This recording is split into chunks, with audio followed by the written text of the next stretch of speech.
కొన్నావా నీ బాబు దగ్గరికి పోయావా? నేల కప్పిస్తావా? మమ్మీ ఈ స్టవ్ దగ్గరికి తీసుకురా.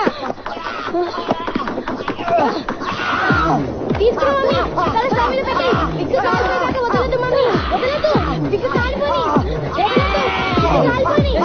మమ్మీ ఏంటే విగ్గు తగిలేసేసరి పండుగ చేసుకుంటారా? చెప్పాను కదా నా జాగ్రత్తలో నేను ఉంటానని. పట్టుకో. నా దగ్గర చాలా విగ్గులు ఉన్నాయే, ఇప్పుడేమంటారే?